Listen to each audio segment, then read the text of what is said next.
Hey everybody, it is Pika over here in Singapore. This is your night owl for Thursday, July 27th. Man, August is around the corner. What happened? I remember thinking it was just June and now it's August. Anyway, I am finally back home in a place where I can rest, relax for the rest of the night. I'm trying really hard not to pick up my, my laptop and start working on something else, but running on fumes today. I think I slept for like 3 hours. I was up until 2:30, catching up with people from around the world. I love the people I talk to. I have a really good friend out in Canada. What up, Vanessa? And I have another good friend out in China, so I get to catch up with Mia every so often. Hoping to add more people to the list, but no one's contacted me yet. Hint, hint. Anyway, I was up late, talking to people, catching up with my own stuff, trying to, wrap my brain around how I want to do things, what I want to do next. And yeah, time ran away from me. And then I went to sleep. Alarm rang like 3 seconds later, and it happened to be 5:30 in the morning, and I had to get ready for my Periscope. So, I don't know how many of you joined me for my Periscope this morning. I was on the Crown for Success channel. It's actually called Crown for Queen, under Periscope. And I come on Wednesdays. Usually it's 6 p.m. Eastern Time. I did 7 p.m. Eastern Time once, and I'm not sure if I liked the timing or not, but I kind of feel like 6 p.m. is a little bit easier for me and maybe for you as well. I don't know. Yeah, so I did that this morning and thought maybe if I did it early enough and finished it up, maybe I'd go back to sleep, but yeah, that didn't happen either. So I ended up working out and got ready for the day. I actually had to go back to the primary school and register, like complete the registration, because I told you there was a hiccup yesterday to do with my divorce. So got that sorted out this morning, went to work, and I'm not sure if I mentioned this before, I'm a curriculum planner, but for kindergarten age groups. So I do science. I was doing drama for a little bit, but I think that's been taken off my plate, so I'm grateful. I have a little more time to focus on the science itself. It's actually really interesting. I really like the concept of putting together, lesson plans for children, mostly because I was a homeschool mom for a really long time. Yeah, I worked hospitality, and yeah, it was just shift work, but to be quite frank, kids don't need 8 hours of school a day. They need to play all day long. But the amount of retention that they have when you do teach them is actually quite incredible. You could sit there and teach them. I took 20 minutes a day every time before I went to work or after, depending on what shift it was. And I would take 20 minutes a day, and I would sit my baby girl down, and we would go over reading. And we would read one passage and sound out words and work on vowel sounds and consonant sounds and stuff like that, introducing new sounds every so often. And with 20 minutes a day, and I'm serious, it's just 20 minutes a day, this girl retained everything. And you would find her like trying to sound out stuff as she was playing and stuff like that. So it was really like amazing. So I liked the idea of being a homeschool mom because it fit into my idea of how kids should be raised.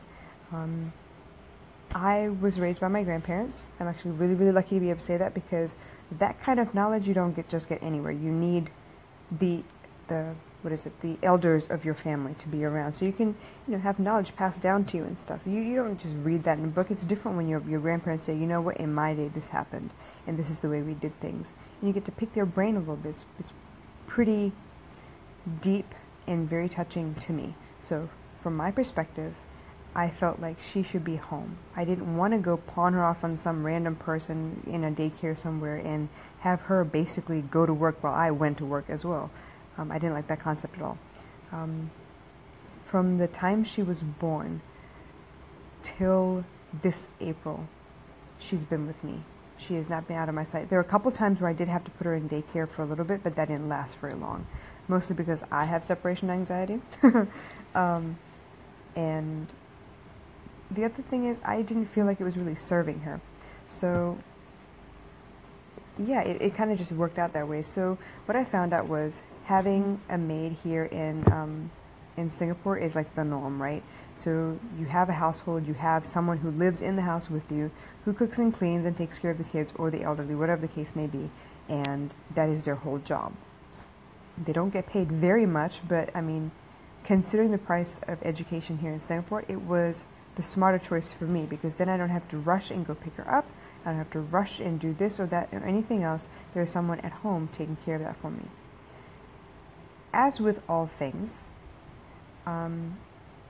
people are people. They have their own interests and their own wants in mind. So they do what they feel is right, and whether that hurts you or not, they're usually not all that worried about it. So tonight I kind of want to talk to you about managing expectations. I think it's a consistent thing that needs to be handled, and it's not just, from the top down, like per se in management, but it's like you need to manage it from the bottom up as well. It's something that I think would eliminate a lot of problems between people. If my manager were to come to me and tell me exactly what she wants and how she wants it, but is also open to a discussion so I can make sure I clarify and I can maybe give her some of my input, and then we come to a consensus and then work from there, that would be the ideal work relationship, in my opinion. Okay? In the reverse, I think it would be very, very helpful and beneficial to a company if the employees were to manage the manager's expectations of their work. Meaning to say that if I have a project going on, I touch base every so often and I tell my manager, this is what's going on, this is where I'm at, just so you know. Because if I manage her expectations, then anything that comes in from outside, like if a parent calls in and is upset about classwork, if a principal is upset about the lesson plan, I mean, any one of a million different problems, if anyone comes in, my manager already has a heads up because I informed her and I'm managing the expectation. So I feel like that's smart in everybody's, situation. But I don't think people really do that. I don't think people think that far ahead. I don't think it's like the old school mentality is to serve well, to give quality service. And right now it's just like, okay, service is that thing, and the only reason I'm afraid of you is because you might tell the whole world on social media that, my company isn't all that great. So I kind of wish that it wasn't that way, but I'm not sure how to change it yet. I'm working on that. So managing expectations. Having the maid was great, and I treated her like family. It was like the sister I never had, and I liked having another adult in the house, especially after my grandparents passed away. My mom moved out. My brother, decided to go to Sydney and relocate over there. So I was left in the house by myself with the maid and my daughter. And come to find out, she was, because there were less people in the house, less people watching, she was doing things that weren't very responsible of her. So unfortunately I had to let her go. But in that instance, as, for lack of a better word, her manager, her employer, I did manage my expectations of her, but whether she listened to me or not was a different situation. So yeah, I don't know. It was kind of a weird day, and I've been thinking about this managing expectations thing all day. I'm not sure why. I think maybe because the contractor has been giving us a little bit of a problem.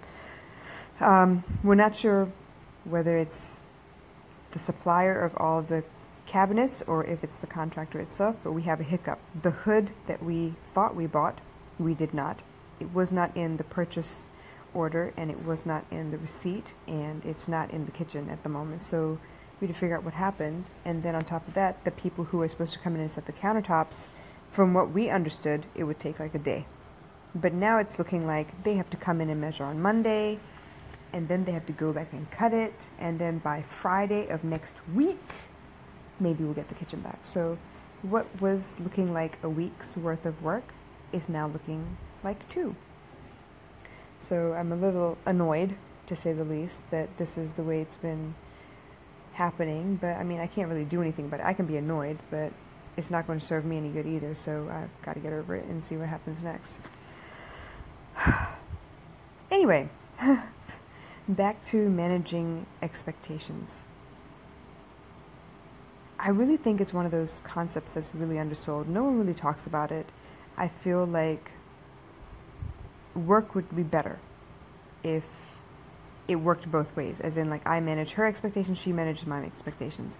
I feel like customers and retailers would have a better relationship if the retailer really manages the customer's expectation of the product, and the customers are able to clearly define what it is they're looking for so that they can be matched up with the right product, so to speak. So, yeah. I don't know. It's weird. It's just been on my mind a lot, managing expectations. Yeah, anyway, really random today. Um, I hope y'all had a great day. It's Thursday over here. I know it's Wednesday night, or no, sorry, Thursday morning for y'all right now. It's Thursday night over here. I'm curious though, what are y'all doing over the weekend? Are y'all working? Are y'all relaxing? Are you going out to party? I'm just curious because I kind of, since I don't have a maid and I don't have anyone really helping me out, I've given up that life. I've given up going out and doing stuff. And for the most part, even when I did go out, it wasn't like I was out to go drinking or anything. I really love music. I really love to dance. But I'm kind of picky about if I dance or not, and it's got to be the right, I don't know, the right feeling or whatever. But more than that, I love networking. And in that atmosphere, everyone is relaxed anyway. So I like being out in a group of people, talking to people, getting to know people. So I'm just curious, what is it you do on the weekend? And is it business oriented, or is it just to relax? Are you trying to just get away from everything business on the weekends, or are you trying to, catch up with the things you want to do rather than things you're doing for someone else? Because honestly, if you have a job, you're actually building someone else's dream. You're not building yours. And while I need my job because I need a steady income while I put my stuff together, I'm making sure that I put in the work from my job, my work on the side. So I'm just curious. Leave me a comment. Hit me up on the DM if you'd like. And let's have a conversation about that. I'm just curious. Is this something that you think is easy to plan out? Like, time is one of those things you can't get back. Like, once you think about stuff for 10 minutes, you could have been doing something instead. And I feel like a lot of times I sit and look at Pinterest and like exercise routines and don't actually work out when I could be.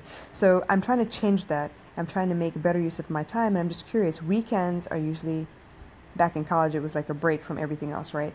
But as adults, we change what that means. Before I was building my business, weekends meant that I would clean and catch up with housework. So just curious, what do weekends mean for you? I'm just going to leave it at that, y'all. I am exhausted. I don't know if I made any sense today, but let me know what you think about managing expectations. And of course, leave me comments about the weekend. I'm just really curious to see how y'all spend your time. So with that being said, y'all have a great Thursday. I'm going to call it a night, and I'll be back here tomorrow. All right? Take care. Bye.